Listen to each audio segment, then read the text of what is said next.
So I was gonna do a video on Reddit or some shit, but I changed my mind. I'm gonna do a video on the story of how I dated a famous TikTok girl with over 1 million followers. And it's a pretty crazy story. There was a lot of luck involved. And before I dated her, I actually knew about her. I was actually the most obsessed with her than I have been with probably any other girl in my life. I found her more attractive than any other girl I had ever seen before. And even to this day, she's probably the most attractive girl, in my opinion, that I've ever seen.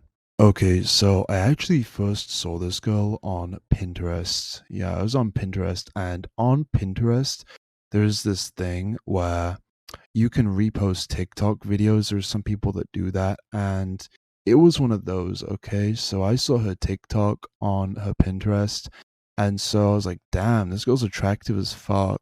And then I checked out her profile and some of that stuff. And I had a few celebrity crushes at the time, if you can even call TikTokers celebrities. And there were a few girls that I was like, "Oh yeah, she's attractive. Yeah, she's hot." But this girl was definitely number one, not even close. There was no debate. And so that kind of brings me to the next part of this story, and that is how I met her. So I had this Discord server with my friend called Bray, and it was not a big server at all. It was like a private server. Okay, we could have had a public one. We wanted a private one to keep it small. We didn't want to get like exposed or anything because we made some edgy jokes here and there. And it was a tight knit community. Okay, it had about 30 or 40 people at most. Probably not even that. Maybe like 25. And randomly this one guy joins. His name is Reaper, and well, his online name is Reaper. And he just joins randomly one day. I think he was invited by one of the members already in there or something like that. And he's like, "Yo, I know this girl," because I was sending videos of her randomly in the chat. And he's like, I'm friends with her. She's like one of my best friends." And I was like, "No fucking way." No one in the whole chat believed him. They were like calling him a liar. And he showed us his Instagram and that she was following him. And then we're like, "Oh, you know her?" And then he was sending photos of them together and like videos and shit. So at that point we couldn't really deny it. It was like, "Oh shit, this guy actually knows her. That's crazy, crazy coincidence." So after all that happened, I was like, "Fuck, I gotta be friends with this guy. I gotta get close to him. This is like the one opportunity I have in this life to get this crazy thing that I've been like thinking about for months." And so I got close to him. Me and Bray kind of got buddy buddy with him over a few months, maybe around 5 or 6 months, and we were just talking to him like most days on call for maybe like an hour or two. And it was pretty fun. I didn't hate the guy. I think he was pretty cool looking back. But I was just so blinded by this one thing that I didn't even really give a fuck. He could have been like the most boring guy, and I still would have tried to be friends with him. I still would have talked to him a lot because, he had what I wanted. But after a few months of talking to him, we got really close. And he eventually invited me to come to the country where he's living at. And yeah, I won't be doxing it, but if you really look into this video, you'll find it really easily. So yeah. And I live in UK, so there's like this whole thing where you can only stay for like 3 months because of Brexit. And but thankfully I have a Estonian citizenship, so because it's in Schengen area, I could live there for as long as I want. So I was like, "You know what? I accept. I will live with you. We can get a cool little apartment together." And so we did. Now, keep in mind, back then, I wasn't really making any money. I had some savings, but thankfully, the apartments in this country were not expensive at all, and I was sharing 50-50 rent with him, so it was not really a big deal. I could definitely sustain it for a few months, and if it failed, I could just, go and work for my dad for a bit, do some, I don't know, Fiverr thing online, and I could probably pretty easily afford the rent, even if I lost all my savings. So it wasn't really a big deal, but I was kind of giving everything I had at the time to make sure that it worked out. I really wanted this to work out more than anything. And so eventually we lived together for a few months. We're hanging around, we're going clubbing, doing whatever. We're having fun, okay? We're in this nice country, which he's used to being in, but I'm not. It's new for me, okay? And that was very exciting, going out every day with him and doing cool stuff. But eventually I asked him, I'm like, oh, well, I haven't actually met this friend of yours yet, this girl. How about we just meet up?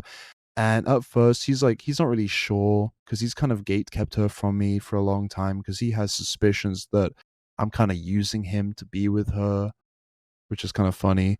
But after some convincing, he's like, okay, we can do a little group thing. We can meet up like the three of us. And so that's exactly what happens. And I didn't really have high expectations going into this that it would really work out. I thought maybe it'd be super awkward and she wouldn't really like me and nothing would happen. It would kind of be a waste of time because this was a big risk and it didn't really have much chance of a reward of it paying off. But I had hope that maybe if I was lucky, it could. And we actually hit it off really well. We had great chemistry. The meetup went really well, surprisingly. And after a few weeks, I messaged her and I was like, we should meet up again. That was really fun. And she actually agreed, just us two to meet up. And that's what happened. We had a really great time.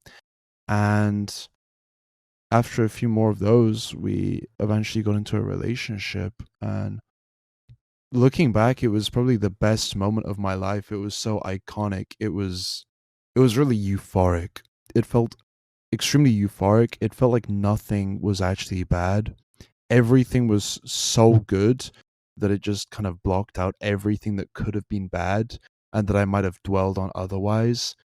It was just insane. But just like most relationships, that honeymoon phase did not last forever. Eventually, there was kind of problems that kicked in. And it wasn't just her, it was me as well. You kind of get used to something being good and you stop being grateful for that thing that was so good in your life.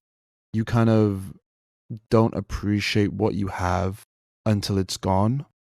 And that's kind of what I was experiencing. I got used to how good it was, and I got kind of ungrateful for that. Man, it's so crazy looking back. This one thing that I used to want more than anything, when I finally got it, it felt good for a while, but then it just became the norm. And then I didn't really think anything of it. It's so crazy how things can just switch up so quickly. But I guess it wasn't really too surprising. Relationships that aren't built off of a strong foundation, really the only foundation was I found her extremely attractive and I knew of her before and we kind of connected well. There was chemistry. But past that, there wasn't really any reason for us to be in a relationship other than we wanted to. There was no necessary requirement. And we weren't reliant on each other for anything in our lives. We just kind of, it was convenient. And that's kind of what failed in the relationship, I guess. There was no need for us to be with each other. And when the high of the honeymoon phase wore off, then it kind of just got worse and worse until it just ended. I'm still kind of mad that I didn't impregnate her. I feel like that would have been a really cool achievement to have, that permanent kind of tie to each other that kind of links us forever, whether we like it or not. But, it wasn't all bad. I managed to get a memory that I will never lose for the rest of my life. It'll always kind of be something that I thought was super cool. I don't know if I can say the same for her. She'll probably just forget about me, but it's whatever. It's something that I think is really cool, and I don't really regret anything that happened. My goal with this channel is to get exposed by someone that's famous, so please like and all that shit and get this video big, or just my channel in general, because I think it'd be really cool if I got exposed by someone. Bye. Где же кота?